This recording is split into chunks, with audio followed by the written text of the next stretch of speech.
Have you ever really stopped to think about where money comes from? I mean, really comes from? Well, the answer is way more fascinating than you'd probably guess, and it all started with a clever little secret from centuries ago. So let's peel back the curtain and see how money is actually created. So get this, a whopping 97% of all the money in our modern economy, it's not printed by the government. Nope, it's created by private commercial banks.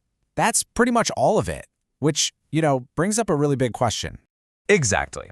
If banks don't have giant printing presses humming away in their basements, then how on earth do they create all this money, seemingly out of nothing?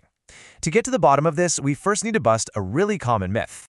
And it really is a mystery for most of us. The way our financial system actually works is completely the opposite of what you'd think, or what we're often taught in school.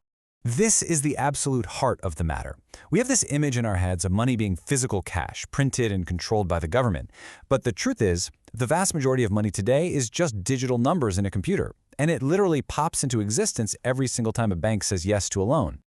The famous economist John Kenneth Galbraith just nailed it with this quote. It's a concept that's so straightforward it almost feels like a trick, But to really get how we ended up here, we need to hop in a time machine.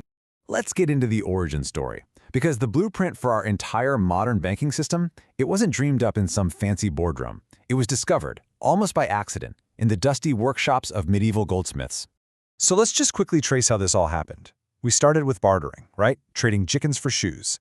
Then we moved to using precious metals like gold. But, carrying heavy gold bars around is a pain, and it's risky. So people started leaving their gold with the local goldsmiths because they had the best safes. In return, you'd get a little paper receipt. And right there, that's where the secret was born.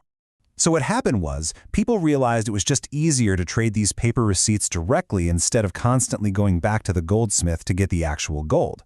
The receipts themselves became a form of money. And the goldsmiths, well, they started to notice something. They saw that on any given day, only a very small number of people actually came in to get their physical gold back. And this gave them a brilliant and very profitable idea. They figured out they could write out more receipts as loans than the actual amount of gold they had sitting in their vaults.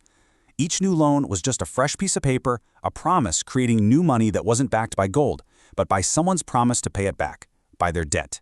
This was the goldsmith secret.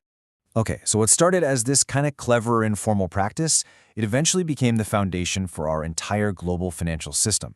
It got formalized, it got regulated, and it got a fancy name. And here it is, Fractional Reserve Banking. The name really tells you everything. Banks only have to keep a fraction of their money in reserve. Everything else they can lend out. This one simple rule is what gives the banking system the power to expand the money supply. This chart really shows you the power of that system. So let's say there's a 10% reserve requirement. For every $100 a bank has in reserve, it can actually create and lend out up to $900 of brand new money. That's how our money supply can grow so incredibly fast. All right, so let's bring this all into the 21st century. The basic principle is exactly the same as the goldsmiths, but the whole process is now digital and instantaneous. Forget about paper receipts and gold vaults. We're talking about keyboards and computer screens. Now this right here is probably the single biggest misconception people have about banks. We tend to think of a bank as just a middleman, taking Sarah's savings and lending it out to Tom. But that is not what happens. When Tom gets his loan, the bank creates brand new digital money just for him. It's really as simple as a banker typing some numbers into a computer. The loan money isn't moved from someone else's account, it's a completely new entry in the banking system's ledger, created with just a few keystrokes. Okay, so here's the accounting magic behind it all. When a bank gives you a $10,000 loan, two things happen instantly on their books. First, they create a $10,000 asset, which is your promise to pay them back, but at the exact same time, they create a $10,000 liability, which is the new money they've just deposited into your account that you can now go and spend. And just like that, the money supply in the economy has grown by $10,000. So you might be thinking, okay, that's kind of interesting, but why does it matter? Well, it's more than just a piece of financial trivia. This system has really deep and profound consequences for our economy and, well, for all of our lives. This is the fundamental takeaway. Really let this sink in. Since that 97% of all money is created when someone takes out a loan, it means that for nearly every dollar of money that exists, there's a matching dollar of debt out there somewhere. The two are basically two sides of the same coin. And this simple fact leads to some huge implications. For one, it means our economy is basically hardwired to need constant growth. just to pay off the interest on all the existing debt.